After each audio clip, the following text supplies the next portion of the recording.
Going to elementary school, I know you all have lots of questions about schools and school reopening and COVID, so he is here to provide an update, take a few questions, and it's great to be here with you. Fellow Nutmegger, just a little Connecticut plug. Okay. Thank you very much.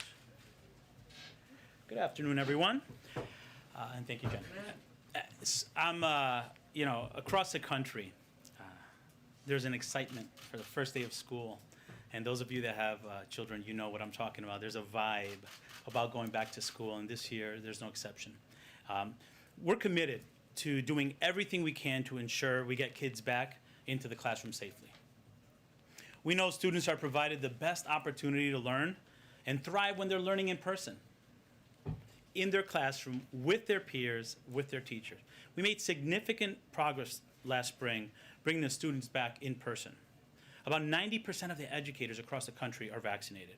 180 million Americans have been vaccinated, including millions of students.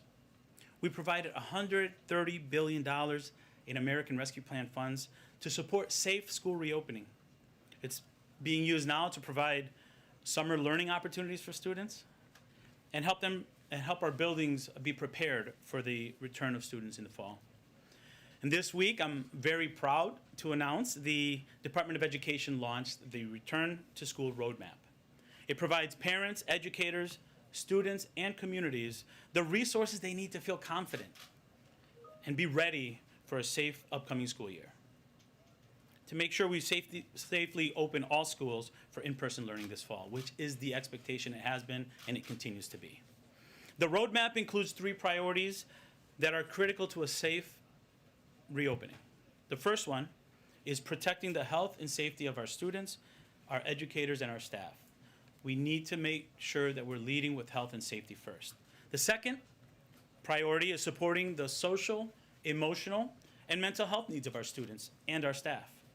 We know that in order for students to learn at their potential, they need a strong social and emotional foundation, and we're prepared to provide that. The third, accelerating academic achievement. We must do everything in our power to help students not only catch up, but to excel during this upcoming school year.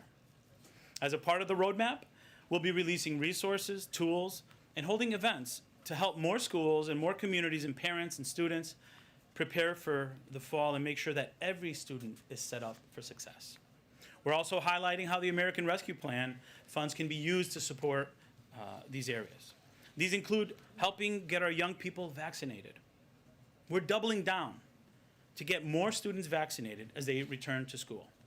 We know vaccines are working, and they're the safest and most effective way to fight back the COVID-19, to prevent outbreaks, and to ensure a safe school year.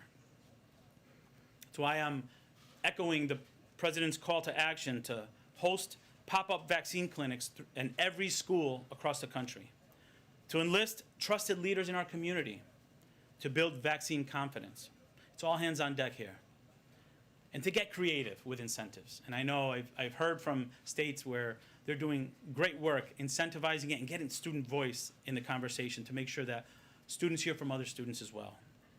I'm also excited that next week the administration is holding Back to School Week of Action to mobilize school districts, students, teachers, organizations, and leaders to get more young people vaccinated. Working with parent leaders and influencers to have conversations with students and families about the importance of getting vaccinated and why it's our strongest tool to combat the virus and get students back into the classrooms, on sports fields, in school plays, and among their peers this fall. Next week, I'll be traveling with the second gentleman to Kansas to promote vaccination efforts in that area. I'm additionally excited to lift up some additional efforts we're engaged in with partners across the country, including incorporating COVID vaccination into sports physicals for student athletes this summer and fall. The National PTA, we're working with them and the American Academy of Pediatrics to send pediatricians to back-to-school nights and PTA meetings so parents could hear from doctors directly. As I said before, it's all hands on deck. We all want our students in classrooms where they learn best. The resources are there and the urgency is there. Now is the time to get our students back into the classroom, not to be complacent or let politics get in front of what is best for our students across the country. I'm excited about the efforts we have underway at the department and across the administration to support a safe return to school this fall and make this school year the best one yet for all of our students. But we know it's not enough to get back to school safely. We owe it to our students to build back better. We owe it to our students not to go back to what school was like in March 2020. That's why we must pass the Build Back Better agenda. We have the opportunity right now to transform students' educational experiences. We can build truly equitable schools that finally close gaps that have long existed in our education system across the country. We can set up all of our children for success by investing in our strongest asset, our people, and ensure America wins the future. It'll give every family access to free pre-kindergarten for 3 and 4-year-olds. It'll give students access to 2 years of community college. It'll increase Pell Grants, rebuild and modernize our crumbling schools by investing in our school infrastructure. These resources will allow us to build an education system more equitable and excellent than any system we've ever had in the past. These resources will allow us to build back better and give our students opportunities to have success not only now, but for generations to come. Thank you, and I'll be happy to answer a few questions. Nancy. Thank you so much, Secretary Cardona, for coming. Are you engaged in discussions with teachers' unions that might be reluctant about returning to the classroom this fall because of the Delta variant? And how significant do you expect that challenge to be? You know, I really don't expect it to be a challenge to work with our teachers to get our schools reopened. In fact, I think they've shown a lot of proactive communication about wanting to reopen schools. All teachers want schools reopened. We just want to make sure that they're safe for students and for staff. So I look at it as another partner in the process of making sure that we're doing what's right to reopen our schools. And while the Delta variant is providing new challenges, we have the tools, we have the resources, and we have the experience of what worked last year to get it done safely. But what about states that are, say, prohibiting school districts from imposing mask mandates? Are you worried that there will be teachers' unions that say, if we can't keep the schools safe the way that we feel we should, we don't want to come back? I'm worried that decisions that are being made that are not putting students at the center and student health and safety at the center is going to be why schools may be disrupted. So we know what to do. You know, don't be the reason why schools are disrupted because of the politicization of this effort to reopen schools. We know what works. We have to keep our students safe. We have to keep our educators safe. Tam? Yeah, reopening school is one thing. I think you just alluded to this. Keeping school open would seem to be another thing entirely. Right. What are you most worried about in terms of the ability to keep classrooms open, to keep kids, running up that hill to the school every day? We know what works. This is not our first time doing this.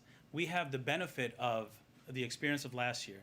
We have strong CDC guidance. The Department of Education has several handbooks. The back-to-school roadmap with tools, checklists. The tools are there. It's just, are we following the mitigation strategies? You know what I'm worried about?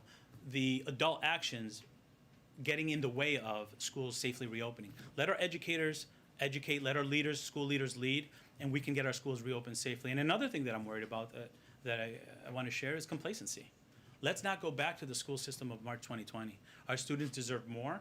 The funds are there. The urgency is there. This is our time to build back better. Can I just throw out, what do you mean by adult actions? Well, when we make policies that go against what CDC recommendations are, at the end of the day, we want to make sure the students are safe. We want to make sure the staff is safe.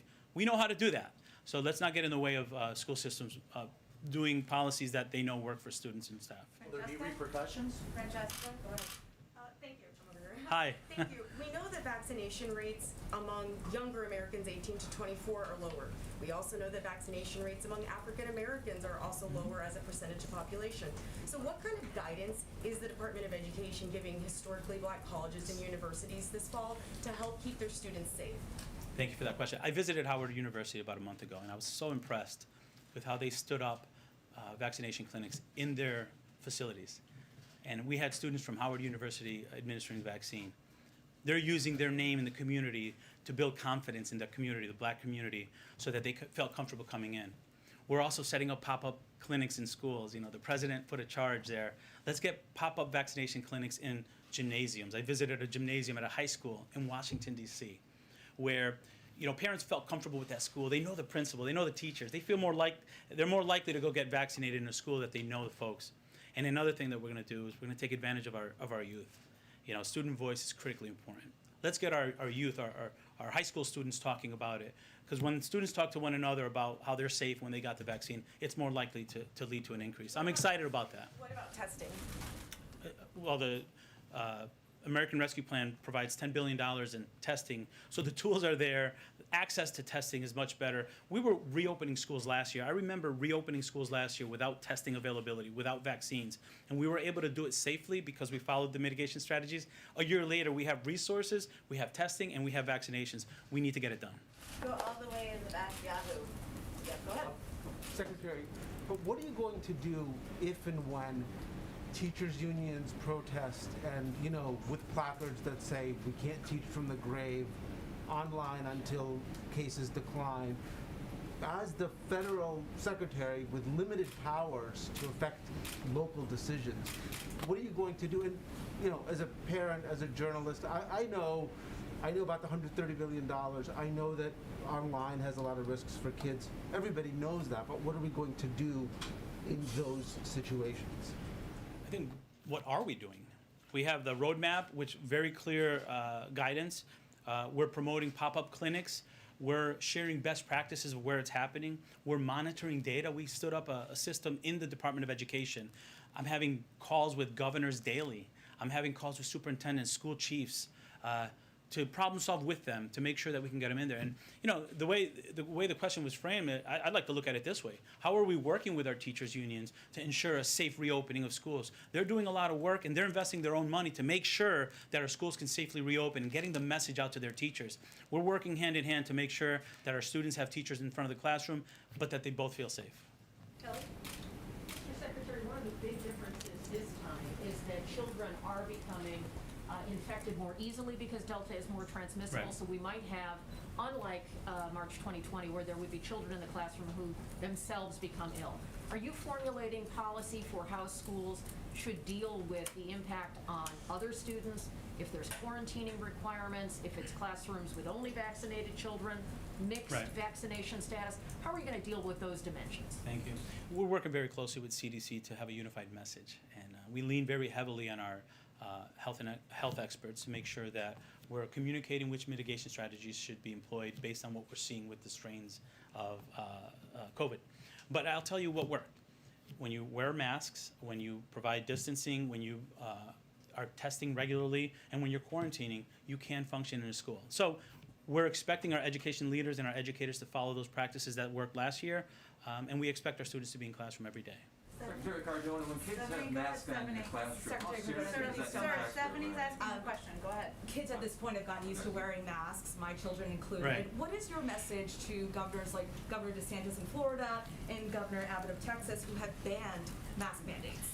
You know, don't be the reason why schools are interrupted. Our kids have suffered enough. Let's do what we know works. Let's do what we know works across the country.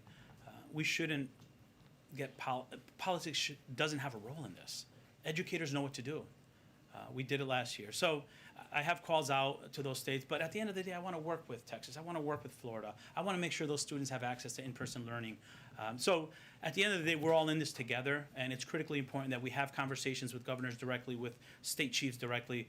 We want to be an ally and make sure that we're supporting our students. At the end of the day, we're talking about students being in classrooms.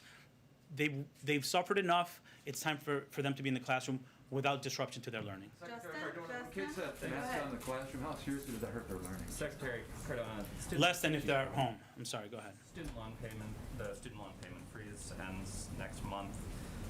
Democratic lawmakers and advocates have said that the lack of guidance so far from the administration has left a lot of borrowers confused and lenders reluctant to put out guidance, maybe alarming them that their student loan repayments will start. So do you guys have any additional guidance for that? And if not, Sure. when can we expect Sure, it? I'm not announcing anything today, but I will tell you this has been the highest priority for us, getting schools safely reopened and taking care of our borrowers. And when we have information to share, we want to make sure that they have enough of an on-ramp to prepare and they have communication early so they can prepare for that. It is a priority for us, and we're having conversations daily, and we hope to have information soon. Steve? Just as a follow-up to that, there was a study earlier this summer that said 60% of borrowers are not yet ready to make their payments. They have less than 2 months. When are they going to hear from you? Very soon. I don't have anything today, but as I said, this is a priority for us. The borrowers are in need of information, and they're also in need of relief. Bill? Mr. Secretary, I understand what the federal position is, but given how fluid things have been over the course of the last couple of weeks with the resurgence of Delta, is there anything metrics-wise or numbers-wise, threshold-wise, that you would look at and say, all right, maybe in-person is not the best answer right now, even if the year gets started, or is it in-person no matter what, we have the mitigation tools? You know, we know what works. And yes, we're looking at the metrics, and obviously in close consultation with CDC and local health directors, because there are many local factors that contribute to whether or not a school should be open. We're going to continue to monitor it. We're going to continue to work with states. But I'm also looking at the policies that adults are putting in place that are putting students at risk. And I think while we have a reopening team that's focusing on the metrics, COVID spread, school reopening, we're also monitoring the decisions that adults are making where politics are getting in the way and it's putting students at risk. So our efforts are going to go there as well. You made the point just again that Sure. Politicians don't be the reason why schools close. On the flip side, if you're a parent in one of these states, should families feel safe sending their children to schools where there aren't mask mandates? You know, as a parent myself, I would make sure that when my wife and I are making decisions about sending our children to school, I want to make sure that they're going into a safe learning environment.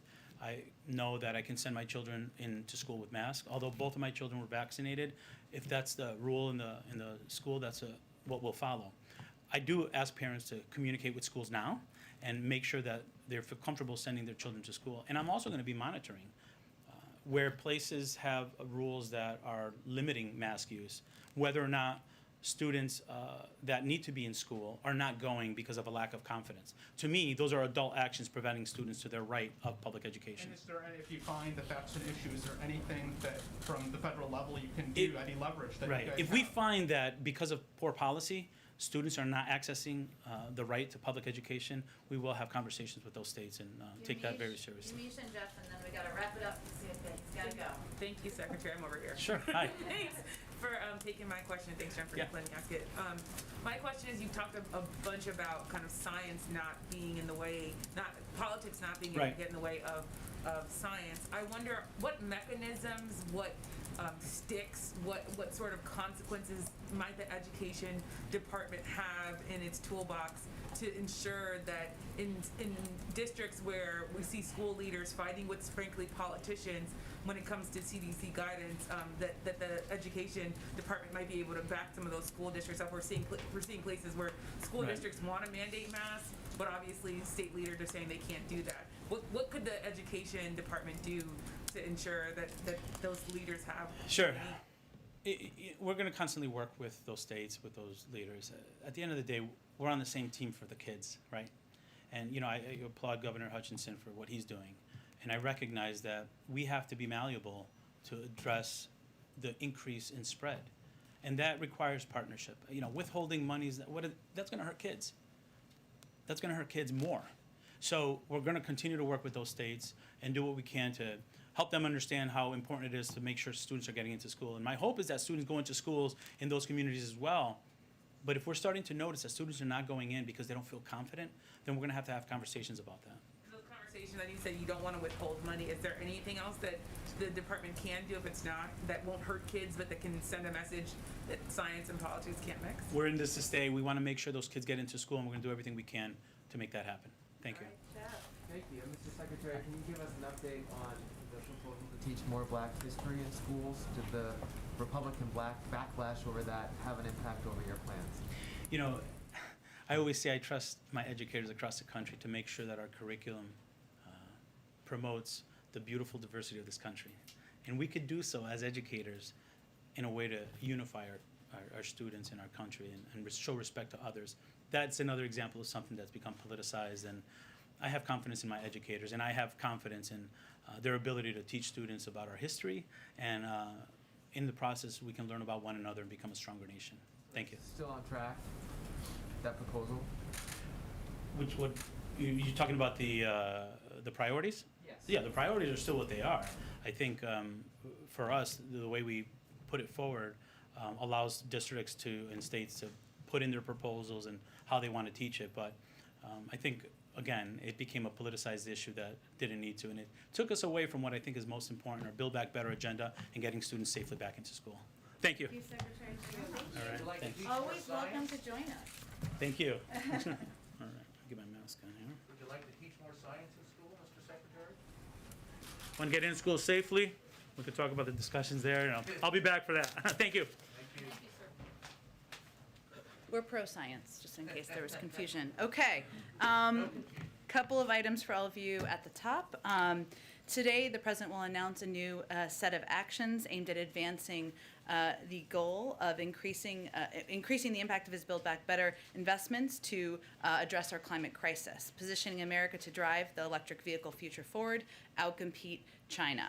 He will sign an executive order, I know this was out there reported this morning, that sets an ambitious new target to make half of all new vehicles sold in 2030 zero emissions vehicles, including battery electric, plug-in hybrid electric, or fuel cell electric vehicles. In addition, later today, the Environmental Protection Agency and the Department of Transportation will announce how they are addressing the previous administration's harmful rollbacks of near-term fuel efficiency and emissions standard. A good question a lot of you have been asking is, what is the implementation about this? They will announce the next steps in rulemaking process later today as well. These new actions, paired with the investments in the President's Build Back Better agenda, will strengthen American leadership in clean cars and trucks by accelerating innovation and manufacturing in the auto sector, bolstering the auto sector domestic supply chain, and growing auto jobs and good pay and benefits.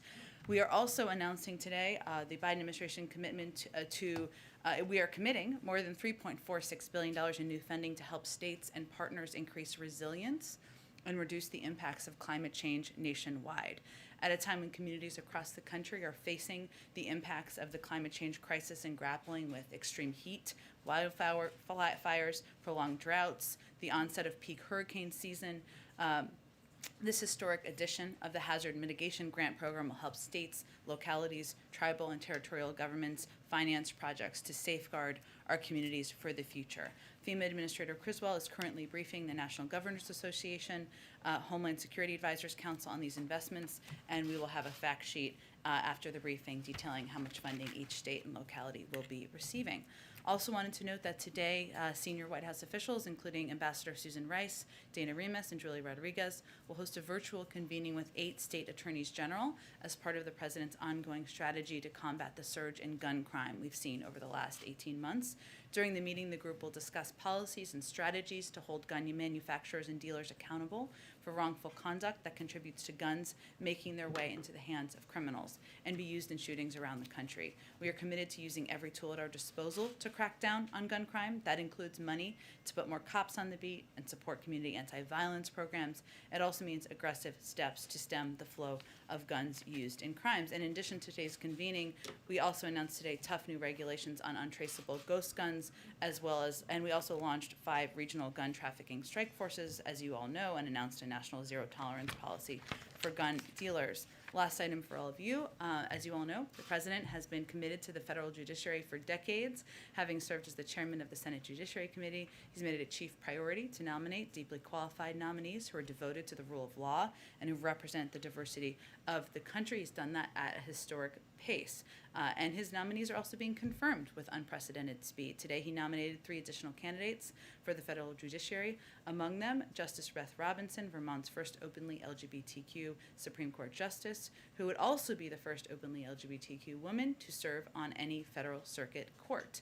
Under the President's leadership, we've also confirmed the most African American women as federal circuit judges of any single presidential term in American history, and the first Muslim Article III judge in American history. He's also chosen nominees from a wide variety of backgrounds, prosecutors, and also public defenders, law firm lawyers, and civil rights attorneys. That will continue to drive his decisions moving forward. Amr, why don't you kick us off? Thank you.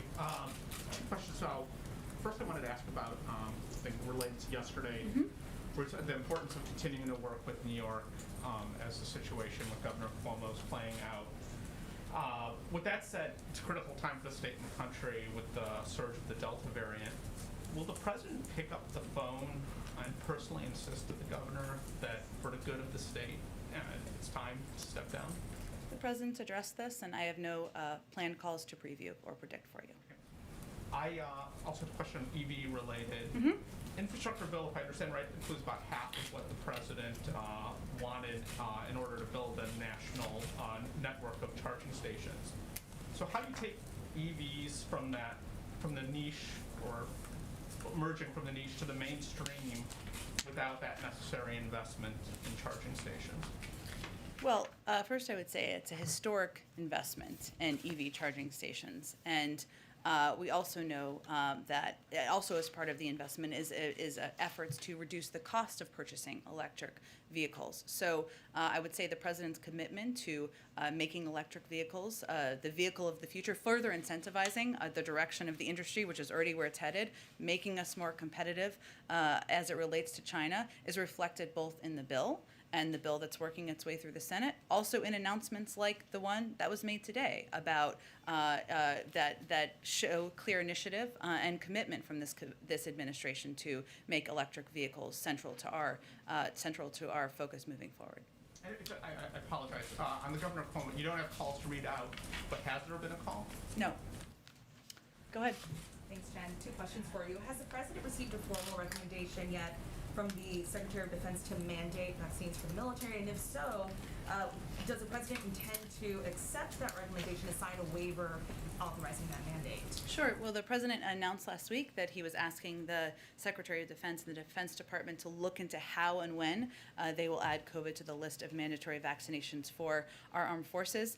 We expect a determination soon. I'm not going to get ahead of that, and certainly he's going to rely on the recommendation of his Secretary of Defense. Thank you. Also, on the COVID front, Florida Governor Ron DeSantis is now fundraising off of President Biden's comments for him to, quote, get out of the way of people trying to help battle the COVID surge in that state. DeSantis has said, I'm standing in your way, I'm not going anywhere, and referred to the president as a power-hungry tyrant. What is your response to the governor and the administration's response to the governor? And is the president considering reaching out to DeSantis to talk this over?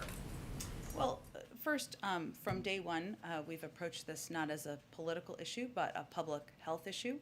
We remain in touch with officials in Florida, just like we're in touch with officials from around the country about how we can provide assistance from the federal level to help address this public health crisis. What I have cited and what the president has cited is publicly available data about public health and the impact in Florida. It is factual, and it is a fact, and data that you all are aware of, that 25% of hospitalizations in the country are in Florida. It is also a fact that the governor has taken steps that are counter to public health recommendations. So we're here to state the facts. Frankly, our view is that this is too serious, deadly serious, to be doing partisan name-calling. That's what we're not doing here. We're focused on providing public health data, information to the people of Florida to make sure they understand what steps they should be taking, even if those are not steps taken at the top of the leadership in that state. Go ahead. Thanks, Jen. Republicans have made pretty clear over the last couple of days that they're drawing a red line on the debt ceiling in terms of their willingness to negotiate or to consider a clean debt ceiling increase. Does the president want Democrats to move that through reconciliation, or is he ready to have that fight at some point in September or October with Republicans, trying to get Republican support?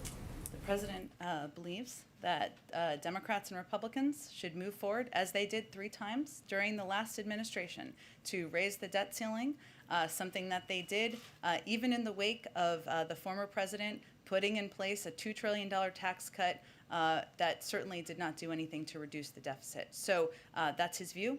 He believes they should move forward and do that. That's the responsible step for our country. And then one more on a very different subject. Does the president have a deadline in his mind in terms of like when his patience would run out on the Iran negotiations?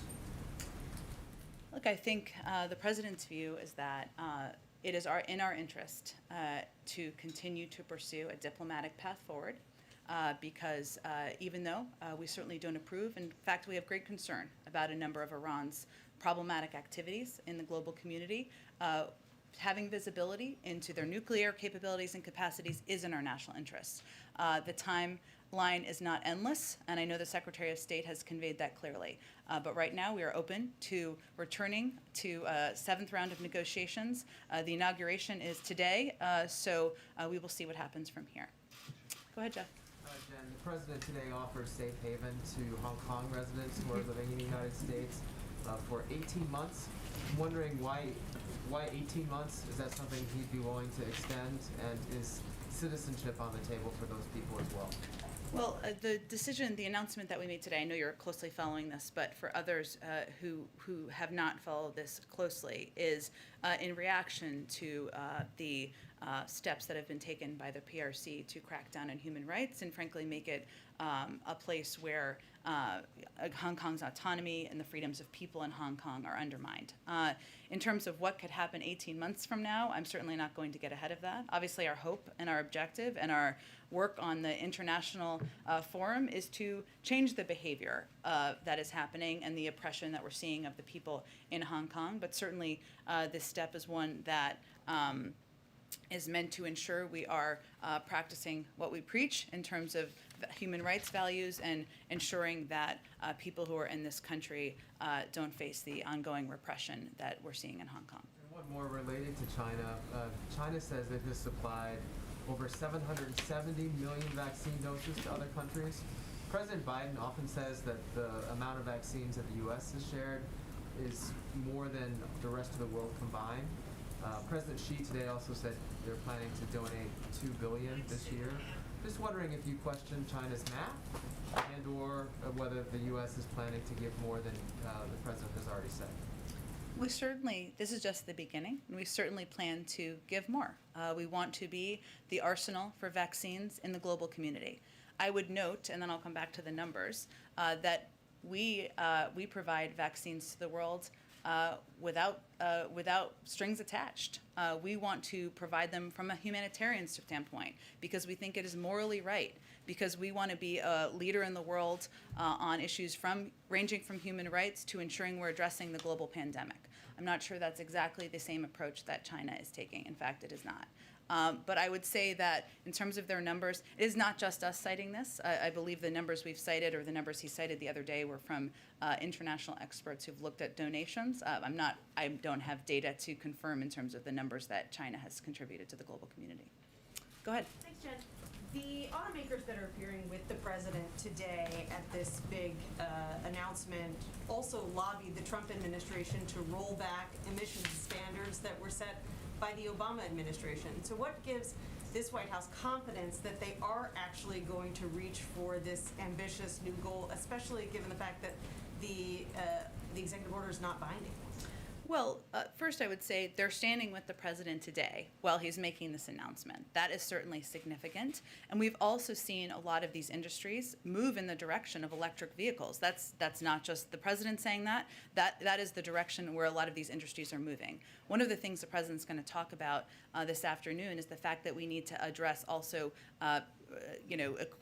supplies like batteries, which right now China is producing about 80% of batteries that are required for that industry to succeed.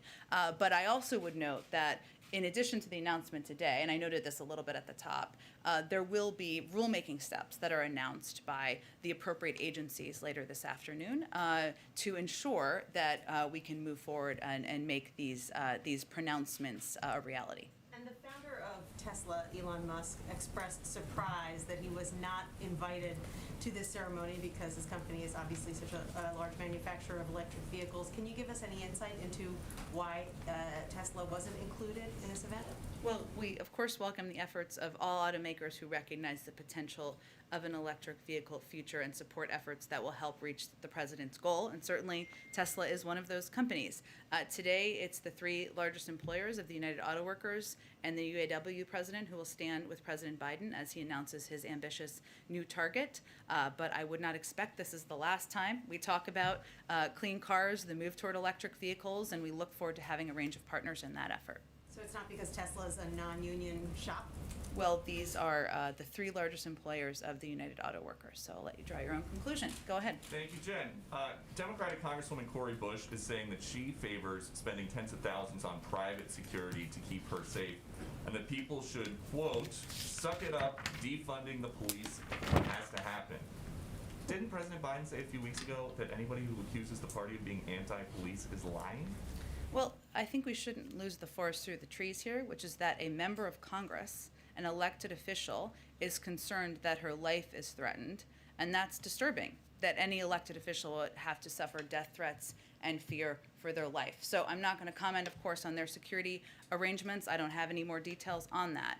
But I think we should start with that point first.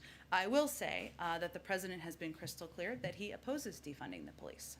He has said that throughout his campaign for office. His record over the last several decades has made that clear. He has proposed increased funding for law enforcement and the COPS program, increased funding from his predecessor, who was, as you might note or be aware of, a Republican. So I'd note that his record is pretty clear on this. There may be some in the Democratic Party, including Congresswoman Bush, who disagree with him. That's okay. But I would say the majority of Democrats, we've seen this in polling, and the majority of members also agree that we should not defund the police. Is there a greater concern, though? I understand that's not the president's position, but is there a concern that defunding the police or suck it up, defunding the police has to happen might become a big Democratic message ahead of the midterms? It does not appear to becoming a Democratic message, even though there might be a desire for that on the other side of the aisle. Okay, and then there are reports the administration wants to require all foreign visitors to be vaccinated. Would that include migrants arriving in Texas and Arizona and being released into border towns? Well, I know there were a range of reports about this, so let me just give you a little bit of an update on this. One moment. And I know you asked kind of two questions there, and I promise I'll address them both. Let me reiterate, and I know Francesca asked a question about this the other day, the importance of international travel. Given where we are today with the Delta variant, we will plan to maintain existing travel restrictions at this point. However, what our interagency working groups are focused on, and this is, I think, what was reported, is working to develop a plan for a consistent and safe international travel policy. And that will be done through the prism of providing consistent guidance, equitable guidance, digestible guidance. And there's a lot of confusion about what the restrictions are now, and you all have asked a lot of good questions about it because it feels inconsistent, and it is. But that's what our focus is. So that is certainly under strong consideration, but it is under a policy process review right now that I won't get ahead of myself. As it relates to, I know there was also reporting about the vaccination of migrants. That's not what the CBP is doing. There are NGOs and other international organizations who are vaccinating migrants as they come across the border and as they work in partnership with us. Certainly that helps keep a range of people safe in the country. But do you think that it's keeping people safe from McAllen, Texas, where 7,000 confirmed COVID-positive migrants have been released into the city since February, 1,500 in the last 7 days? Well, I think it's important to note what's actually happening in McAllen. So there's actually been, they signed a disaster declaration and approved setting up a temporary emergency shelter to provide a space, to create an isolated space to mitigate this issue. And what happens is DHS, and this is the process of what happens, the agency, we're continuing to enforce Title 42, resulting first in the expulsion of the vast majority of those encountered at the border. We also, CBP also provides migrants who can't be expelled under Title 42 with PPE. They're required to wear the PPE. If any exhibit signs of illness in CBP custody, they're referred to local health systems for appropriate testing, diagnosis, isolation, and treatment. And obviously there are steps taken as needed, as this is certainly evidence of. I think we got to keep chugging here just because I don't want to run out of time. Kelly, go ahead. With the eviction moratorium, landlords groups are already bringing legal action, and the courts are requiring some steps of respondents by tomorrow and so forth. Given that, is the president still confident that the CDC's action is within the law? Yes, and he would not have moved forward if not. We can't control, of course, what the courts do. We certainly understand that. Separate branches of government, but also they'll make their own decisions. But what we can control and what we are very focused on is what we can do in states and what we can do to push this funding and money out. And, as we've been talking about quite a bit in here, there was an incredible amount of activism, of calls for an extension of the eviction moratorium by a range of members of Congress. We talked about Congresswoman Bush in a different capacity. She's certainly one of them, and many others joined her in this effort. And what we are hopeful now is that we can all take that activism, those calls for an extension, those calls for providing relief to renters, and take them to states and pressure states and leaders to get this money out easier. I'd also note, was interesting, I saw this morning is that Senator McConnell and Senator Schumer, both in a moment of bipartisan agreement, agreed states need to do a better job. So that's what we can control. That's where our focus is. We can't control the courts, and obviously we're not going to speak to ongoing litigation. As you support private sector businesses around the country and other kinds of institutions that are setting requirements for vaccines and so forth, what guidance are you offering for how small businesses police that? If you're in a restaurant situation where you have wait staff or proprietors who would be challenging their own customers, what guidance does the federal government have for how this should be measured? You mean vaccine verification and how it's approached? One, we do support efforts to incentivize workforces, of course, to protect their workforces and get more people vaccinated. We want to ensure that it's done in a transparent way, that it's done in an equitable way, that if there are verification requirements, it can be done digitally. There are a range of ways to provide the information. So there are basic guidelines along those lines that we have conveyed, and we will continue to convey as people have questions. And we understand different localities and communities will apply any verification measures in different ways. Go ahead, Steve. Jen, just to follow up on the international travel question, I understand that there's an interagency process, but is it the goal of that process to end in a vaccine mandate for people who are flying to the U.S.?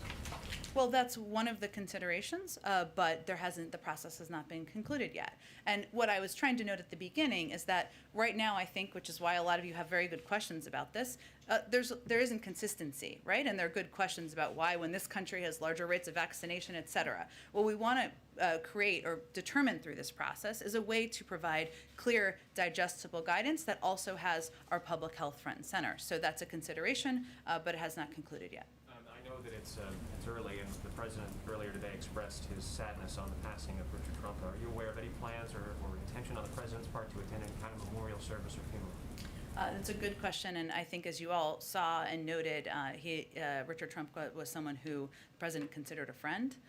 He considered an ally in the fight for worker rights, for collective bargaining, and I think as you all have seen who have covered the president or followed him long before he became president, this is probably a passion of his that he shared quite deeply. This is a passion of his he shared quite deeply with Richard Trump. I don't know that there have been any plans announced yet. Certainly the president will be interested in those once they become available. Go ahead.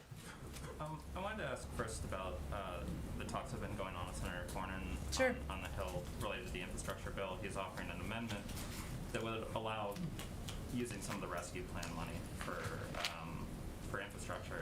And so I'm wondering if you have kind of an update on, I know the White House started engaging those talks last night, so if there's been an agreement or where things stand, and if you could speak more broadly to the concern that some in the White House and Democrats have expressed that if you move money out of the rescue plan, you won't have it to deal with Delta or some other COVID thing. Sure.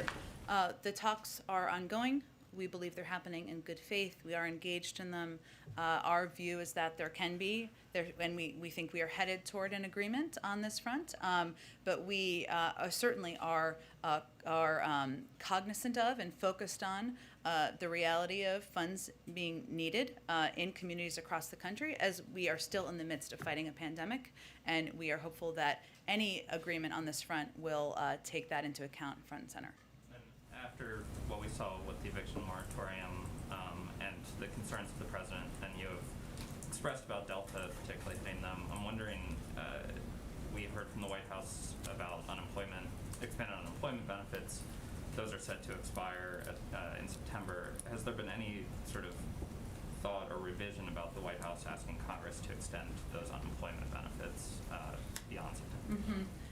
There has not been a change at this point in time. Obviously, we are quite focused, and we designed the American Rescue Plan with the goal of being able to plan for contingencies, including rises in moments of the virus, economic needs, different communities recovering at different rates. That's one of the reasons why we push for state and local funding, why the child tax credit will benefit people through the course of next year, why there are also additional funding that people can have access to in their communities through small business loans as well. But there hasn't been any change to that at this point. And one last quick one to follow on Phil's question about the debt ceiling.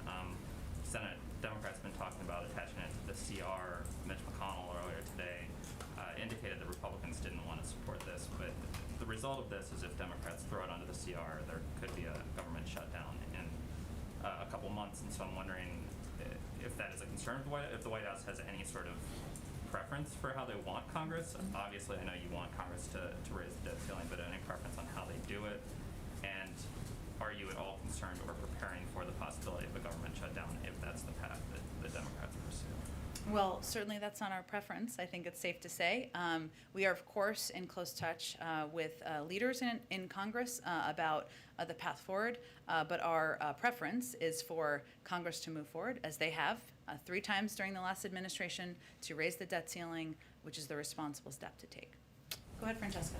Thanks, Jen. I have another question, but because international travel has come up multiple times today. Sure. During the health briefing, it was talked about how vaccination requirements for foreign travelers are under consideration, but there were also other alternative pathways that were mentioned. Could you tell us a little bit more about those alternative pathways that are under discussion? And relatedly, does the U.S. have concerns that if it doesn't take action on this issue in the next few weeks, that other countries could ban American travelers from going there if the U.S. doesn't reciprocate? Yeah, I mean, both really good questions, Francesca. I think what's important here to note is that while there hasn't been a final decision made, how the interagency working groups are looking at this is with the objective of taking steps that will return international travel at a moment when it's appropriate. And right now, we're not at that point because of the rise of the Delta variant. But we want to have a process in place that's prepared for when we hit that moment. And whatever the decision is made about what that will look like, we want it to be clear. We don't want it to be conflicting or confusing, and we want it to be equitable. So yes, there are a range of options. I'm not going to outline those from here, and certainly the one that has been reported on is strongly under consideration. Okay, and on the topic of immigration, is the White House looking at action to help so-called documented dreamers? These are largely kids whose parents are here on H-1 visas. Yeah.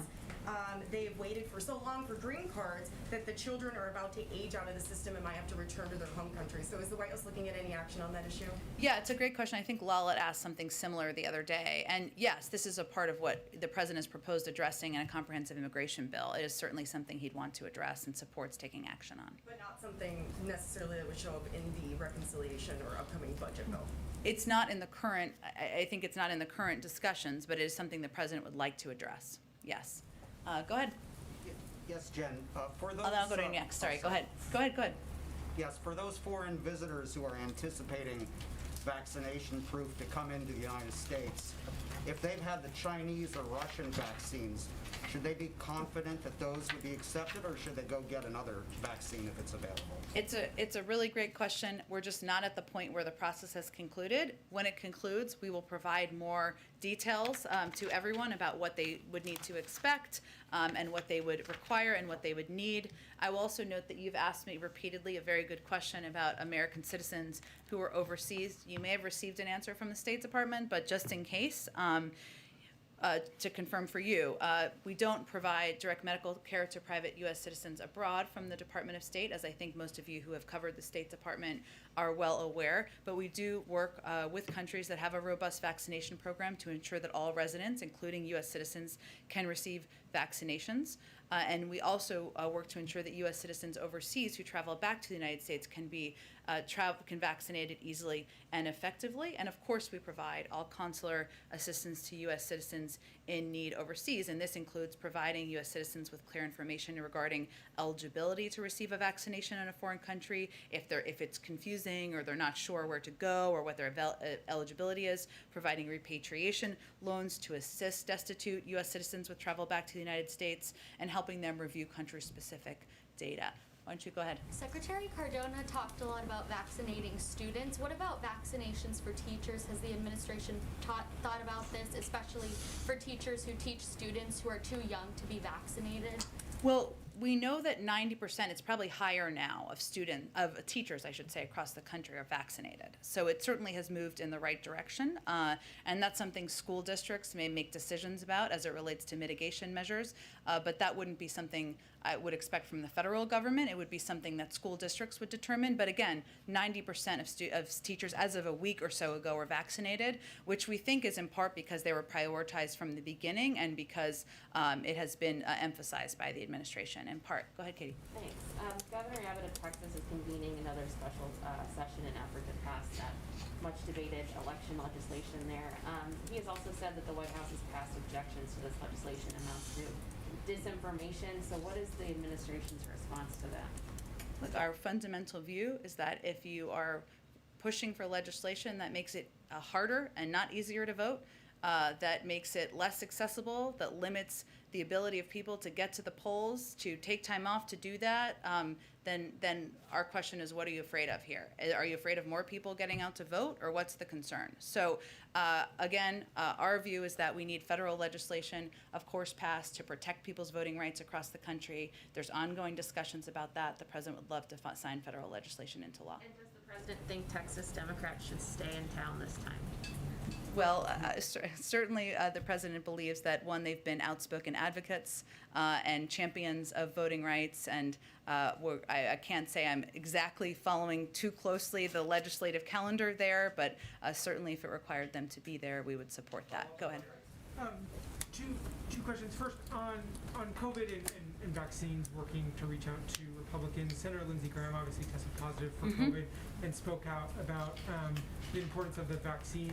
Does the president have any plans to try to elevate the voices of Republicans like Senator Graham? Or there was a representative from South Carolina today who announced he tested positive. Also, a Republican said he was vaccinated. You know, there obviously a large swath of the country that is not vaccinated. That's been a problem in conservative areas. Does the president or the administration have any more efforts to try to elevate those voices? Well, first I would say the majority of Republican governors also are doing exactly the right thing in their states. I mean, we talked about Asa Hutchinson earlier. There are a number of governors across the country who are either working with the federal government on resources we can provide, encouraging vaccination, encouraging masking. This is not political to us, nor should it be political. And certainly, Senator Graham has a constituency, and we think it's great that he's out there talking about the impact of the vaccine, even while we wish him a speedy recovery. I will note that what we've seen in poll after poll is that the most trusted voices are people in communities, not necessarily elected officials. So it's a net positive for elected officials to be out there talking about the efficacy of the vaccine, the fact that they're vaccinated, how it's, I know Senator Graham talked about how it protected him from more severe symptoms from COVID, but we're still gonna focus our emphasis and our efforts on local voices and local trusted leaders in communities, because that's what we've seen is most effective. And just today, Dr. Fauci talked about Operation Warp Speed, giving credit specifically to Alex Azar and his work. Any more effort to try to get the former president to speak out on this issue? People have said, Trump officials said that he deserves some more credit, and if Biden did give him that, that could potentially help get more people vaccinated. Well, I would just first say that the president not only talked about the role of the last administration in getting the vaccine approved during the transition, but he talked about it just last week. So I wouldn't say we're shying away from talking about the fact that it was a vaccine that was approved during some of the vaccines, I should say, approved during a Republican administration, and the implementation and effort to get it in the arms of people during a Democratic administration. The former president has said he got the vaccine. He said people should get it.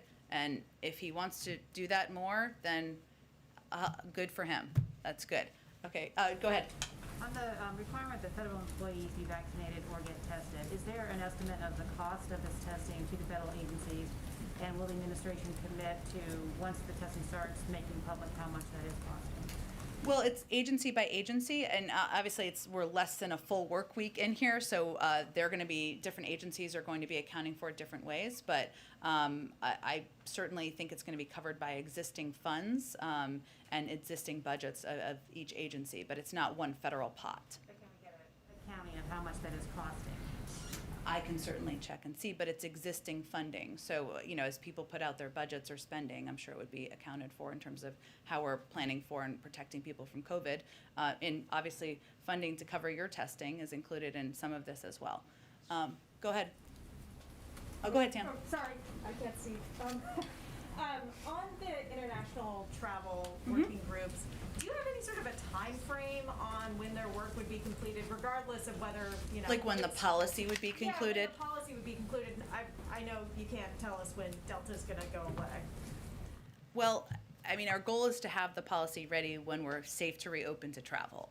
So it's hard to determine what that looks like. We'll have a better estimate as we see what's happening in our country and around the world. There are active, ongoing interagency discussions, but I don't have an estimate on when it will be formally concluded. And on the Delta variant and breakthrough infections, there have been more and more sort of anecdotal cases of breakthrough infections, famous people like Lindsey Graham getting breakthrough infections. Has the administration thought about or reconsidered the way it talks about the incidence of breakthrough infections, how rare they are, what they look like?